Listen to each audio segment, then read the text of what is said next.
and welcome to Gary's Scaries.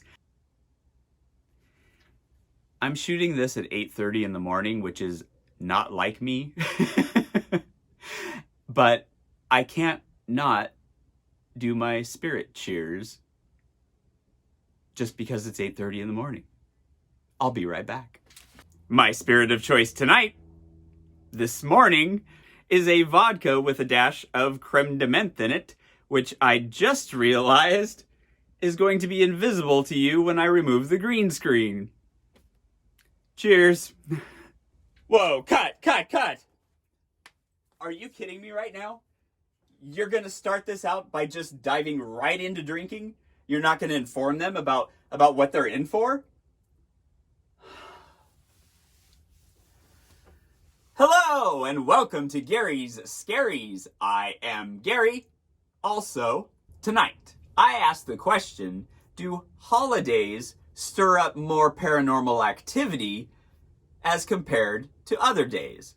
Right now, my answer to that would be yes. And I will explain why later. And if you're wanting to hear the answer to the question I brought up in our last video about which of the two stories was a fake story, then you'll want to stick around to the end of this video when I reveal that to you. But there won't be two more stories in this video because I have too many other things to tell you about that have been happening. My spirit of choice tonight, while talking about holiday spirits, is a pear vodka with a dash of green apple Rockstar. But you'll notice, mine's not bright green and disappearing with the green screen. I'm also shooting this at night, not 8:30 in the morning. Cheers.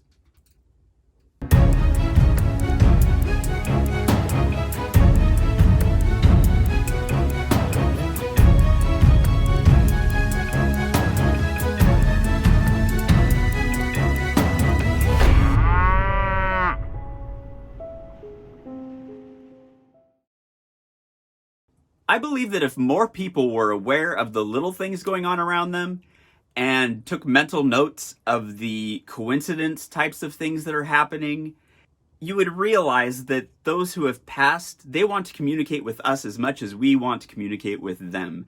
I think it's these little things that hit you right here more so than any EVP recording or spirit board could ever do.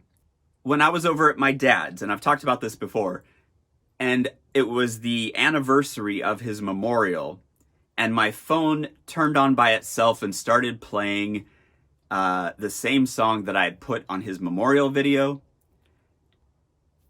My phone could have turned on and played anything. But for some weird reason, some coincidence that happened, it chose that one song out of hundreds to play on that day. When my mom passed, I felt her around for years. When my dad passed, I didn't feel my mom around anymore. It was almost like she was waiting around until he passed to move on. Until recently, I have felt a strong presence of my mother come and go for the past couple months now. I have a couple of examples I'd like to share with you that have just happened recently.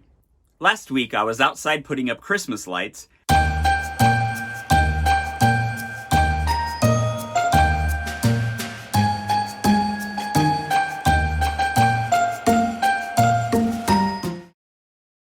When I finished the lights, I wanted to take a break from decorating, so I went inside and I sat down to play a word game on my phone with an unknown opponent. Partway into that game, I noticed that I had the correct letters to spell out the word glads, which were my mother's favorite flowers, Gladiolas. As I'm waiting for it to become my turn again, of course, I'm sitting there thinking about my mother because of this word I just spelled, and the very next word that the opponent played was Dixie.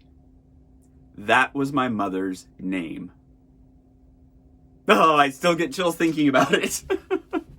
A couple of days later, I was pulling out the rest of the Christmas decorations and then straightening up the area where they were stored when I came across this old bin that I knew had some really old stuff in it that I hadn't seen for ages.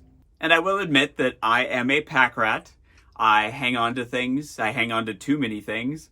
I feel not just sentimental about certain things, but almost a connection. For instance, handwritten letters. And most of these letters and cards that I have are from family members who have now passed. And every time when I find one of these, and if I have that feeling of I have to open it for some reason, I will, and it'll be sent from the same month or around the same holiday as it is currently. So that even makes it feel more like they're still around. So when I opened up the bin, there was a letter in it from my mom, and I had that feeling of I had to read it for some reason. Like, I could not put that bin away knowing that I hadn't read that again. So I opened it up, and sure enough, it was written right after Christmas.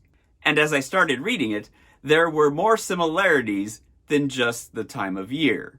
Enjoyed seeing you. What we could under all that hair. Please think about cutting it just to keep peace around here when you're around us. But it is your life. And not until just recently has my hair been as long as it was then. So I kind of felt like she was, again, telling me to get a haircut.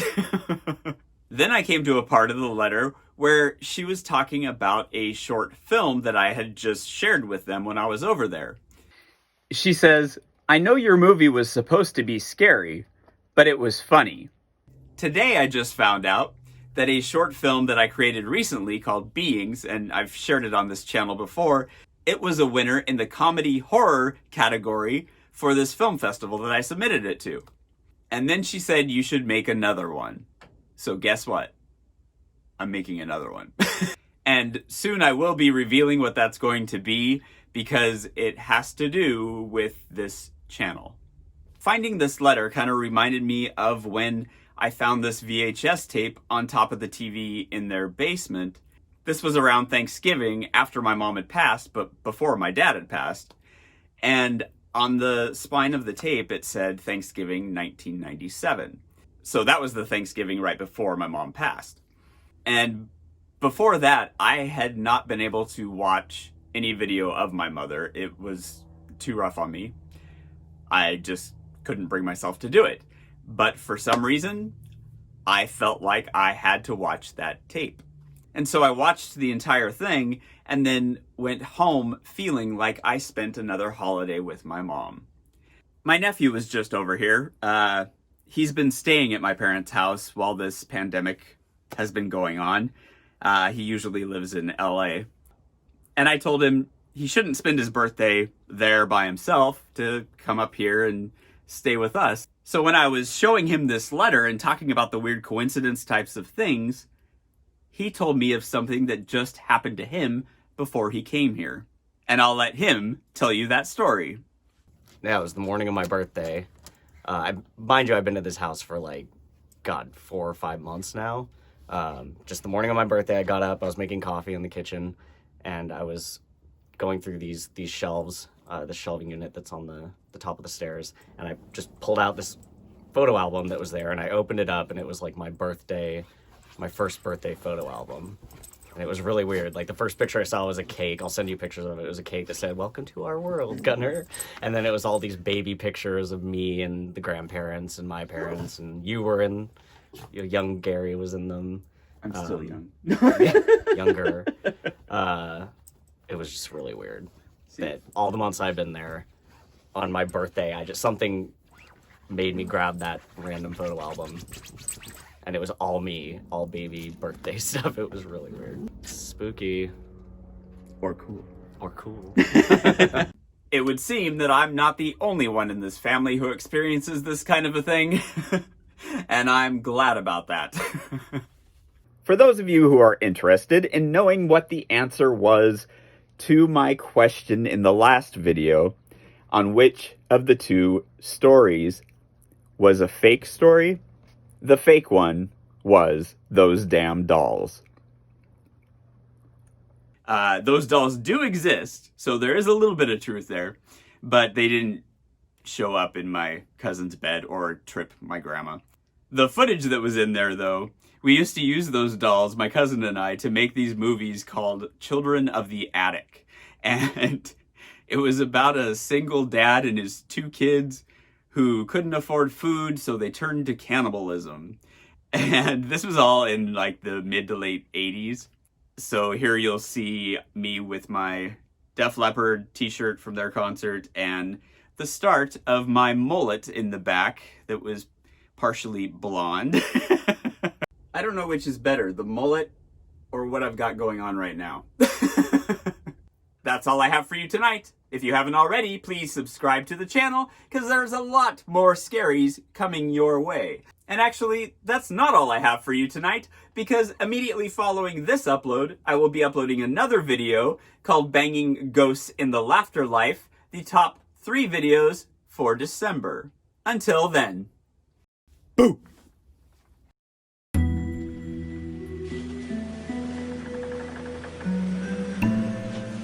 Well, if you're not gonna finish that, I'm gonna go bury this one out back and take his place.